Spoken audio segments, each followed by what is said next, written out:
Not in the office anymore, Bradley. It's no big shock to me that Send Help is getting rave reviews. A surprising tense moments, Sam Raimi back to his horror comedy roots, and a strong woman in a role of empowerment. Well, that's the important thing.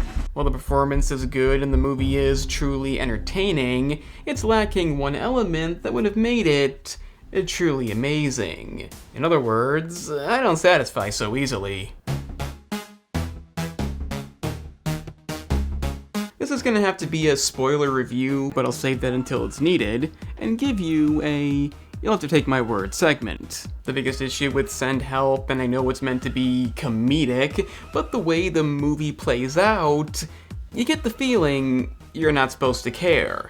I mean, by the end I didn't, so job well done. Linda Little, get it because she's belittled, and her asshole boss, Bradley, look at him in all his maleness, are the sole survivors of a convenient plane crash and stranded on a deserted island. What are the odds? Given Linda is a master survivalist, it isn't too long until the tables are turned. Really turned. The first issue is not the main issue, I'll get to that. Bradley is too stereotypically written. He's immediately unlikable, there's no point in the movie when you think he'd legitimately change.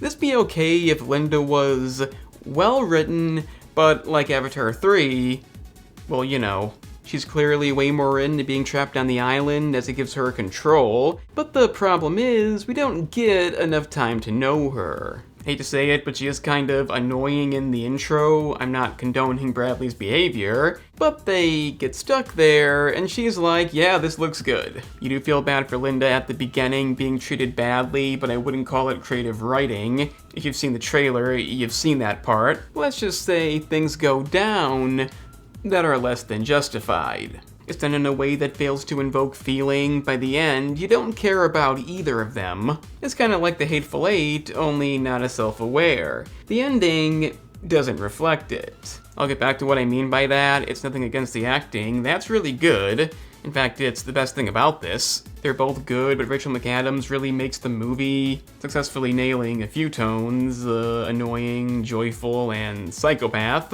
I'm not really buying her as a tragedy case, but the entertainment factor is the highlight. Bradley is still an abusive boss, has a lot of comedically stupid moments, so seeing him get his comeuppance and essentially have to beg is still fun to watch, even if I don't exactly care.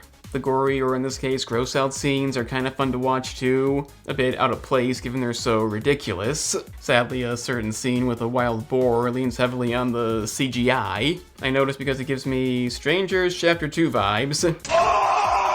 And I will say some of these gory scenes do look a bit unfinished, I can't deny that. It's almost too much blood, or in one case vomit. The reason I still enjoy it is because you get these tense moments. One scene is really shocking. You won't expect that. And with my man Danny Elfman behind the music, you can guarantee some memorable tracks. Like immediately, you know it's him, you hear it, and you know it's like Stuart Copeland. You don't even have to look it up. I will say it does kind of lose its momentum and has some tonal issues, especially toward the end, but it also has all the elements to be a good horror comedy. And it is. It mostly had my attention, then it lost my attention. Let's talk about why. You know, spoilers. But first, the main channel, I'll link down below for reviews on movies that aren't brand new, deep analysis. And also the gaming channel, videos based on games if you're into that. It's also linked in the description. Even though I can get behind the ideals of this, the ultimate tables have turned scenario, it eventually leans so heavily in one direction, I go from not caring about either of them to potentially being on Bradley's side. Because I think you're a sexist, misogynist dinosaur. And no, it's not because I'm pro-abuse, it's because she actively keeps them on the island. That is, ignoring rescue boats. Again, I can get behind that, but then later in the movie it transitions into killing Bradley's wife, who somehow found them. Yes, she literally becomes a murderer to somebody who did nothing to her, and it's not even about revenge on Bradley, it's just because she doesn't want to leave. This kind of kills it for me. Now, again, let's say you're not supposed to like them, one's mentally abusive, one's a murderer, so just let chaos ensue, a tried and true method. But then we see Linda feels somewhat bad about what she did for a few scenes. It's like Last of Us Part fucking 2 again. It's soon forgotten about. When Bradley finds out, he's none too pleased. I'm definitely leaning toward his side, because let's not forget, he just wants to leave the island. That's kind of the thing. He wants to not live on the island. If you skip the intro and start the movie on the island, you probably wouldn't even know he was ever a bad person. That's one of the main issues here. A few things are said, probably to stick in the trailer, but honestly, he's more stupid than mean. Yeah, a brutal fight ensues, and it's brutal. Also, deserved. We get this twist that there's an actual estate on the island that she knew about. Not really a new twist, but the biggest thing that kills the narrative is how it ends. Oh boy.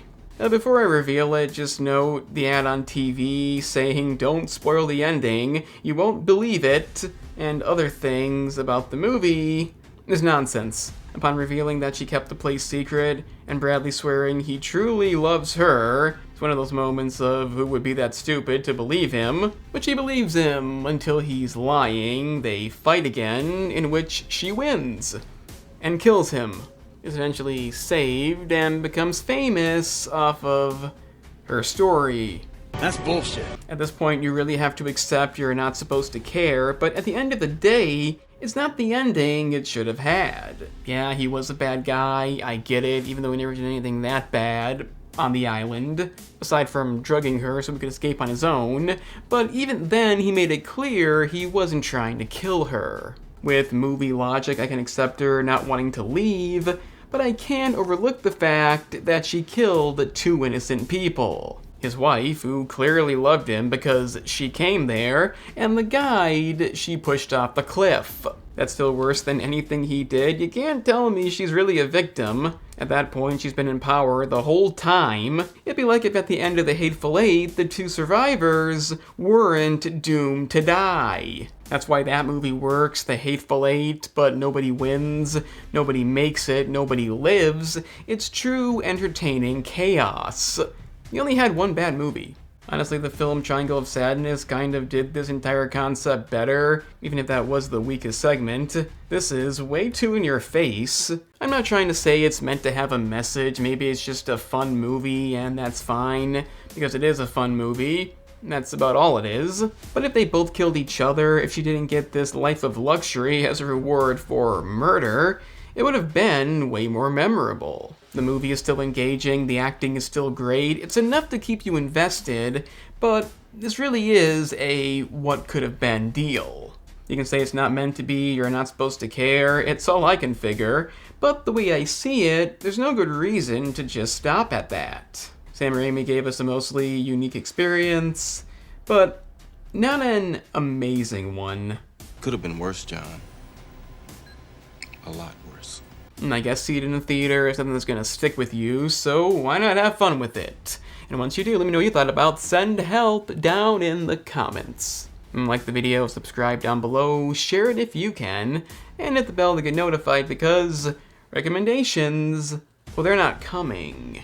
I'm the cinema analyst because, well, somebody has to be.